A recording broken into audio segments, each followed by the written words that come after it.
Salut à tous les amis, bienvenue dans cette vidéo d'avant-match. Le FC Barcelone va affronter le Paris Saint-Germain ce mardi à 21h. Dans cette vidéo, j'ai l'honneur d'accueillir Same Football qui interviendra un peu plus tard dans la vidéo. Si vous ne le connaissez pas encore, je vous invite d'aller faire un petit tour sur sa chaîne. Le lien est dans la description. Il parle de plusieurs sujets sur le football. Je vous invite à aller regarder ça.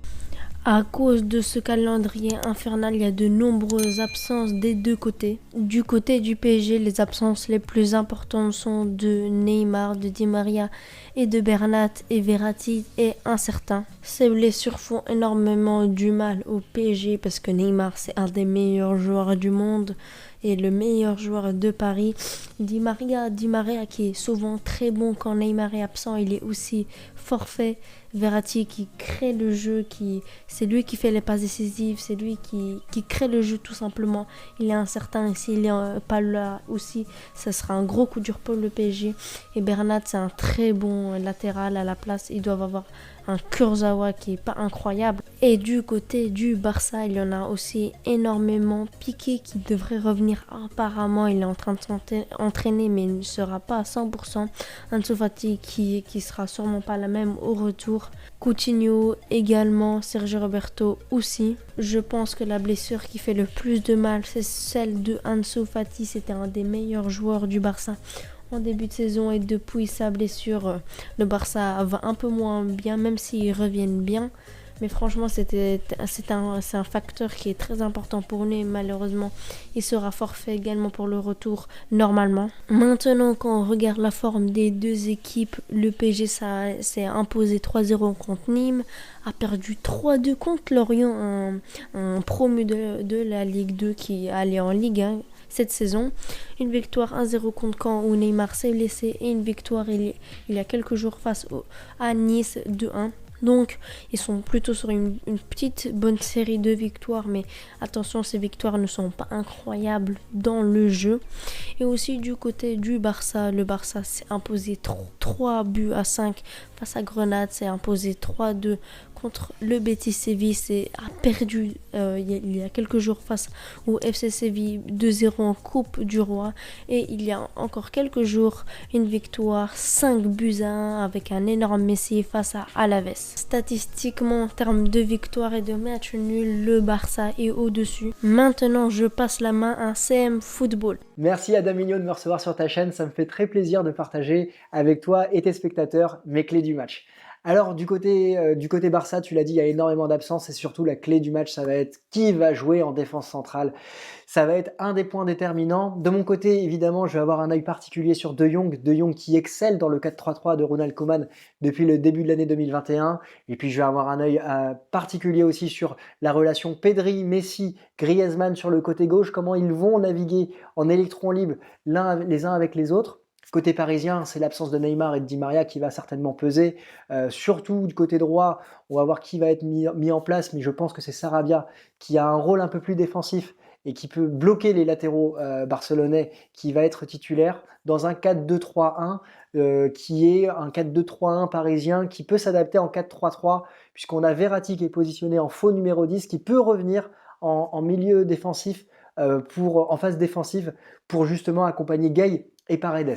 Alors, dans le match, au niveau du milieu de terrain, particulièrement avec De Jong face à Gay, qui va tourner à mon sens à l'avantage de De Jong, tellement il excelle depuis ce début d'année. Gay qui est pour moi un maillon faible par rapport à Paredes, et Paredes qui va être très intéressant à suivre face à Messi. Les deux compatriotes qui vont se retrouver l'un face à l'autre, ça peut créer des étincelles tellement Paredes est proche des chevilles de son adversaire habituellement.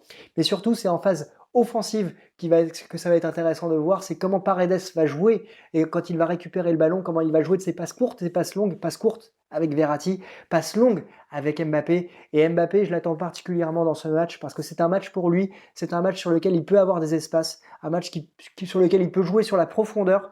Et on sait que c'est la difficulté du FC Barcelone en ce moment. Le Barça qui adore maîtriser le ballon, mais qui peut se retrouver en difficulté en phase défensive. On l'a vu samedi dernier face à Alaves. Voilà, moi je vous souhaite un excellent match. J'espère que ces clés vous auront éclairé et je te laisse continuer de ton côté Adamino. À très bientôt pour de nouveaux featuring. À bientôt, ciao. Merci à toi d'être passé. Maintenant, parlons un peu de comment le Barça peut gagner face au PSG. D'abord, il va falloir faire une très bonne entame de match comme d'habitude. Il va falloir mettre de l'intensité, le pressing, essayer d'ouvrir le score, surtout en début de match. Ça pourrait vraiment nous donner un gros avantage. On a bien vu que dans les derniers matchs, on avait énormément de mal d'ouvrir le score en début de match alors qu'on faisait de très bonnes entames de match. Et ça, il va falloir l'améliorer. Également en défense, il va falloir vraiment améliorer ça parce que on est très fébrile derrière, surtout avec un Mbappé qui va à 100 à l'heure, qui prend la profondeur. On a énormément de mal, on se prend énormément dans le dos et ça c'est très compliqué. À voir la charnière centrale, qu'est-ce qu'on va aligner? Araujo, Piqué qui devrait revenir, Araujo qui devrait revenir aussi, peut-être qu'il serait absent, peut-être qu'on va devoir aligner l'anglais ou Umtiti, ça changera énormément. Et qu'est-ce qui sera vraiment très important, c'est le retour de Dest et Araujo, parce que c'est eux qui pourront réussir à stopper Mbappé parce que les deux sont très rapides. Si malheureusement ils ne sont pas à 100%, ils ne sont pas prêts à jouer, on va devoir faire face à un Mingueza et à un Langlais qui sont très lents. Et encore pire, l'Anglais qui est extrêmement lent. Et il nous faudra un Barça des grands soirs. Il va nous falloir un grand Messi, un gros De Jong, un grand Dest, En fait, tous les joueurs doivent être tous très bons parce que en face le PSG vont pas nous laisser jouer notre jeu. Ils vont venir nous chercher et voilà. Il va falloir être motivé à bloc et ça, je leur fais confiance là-dessus.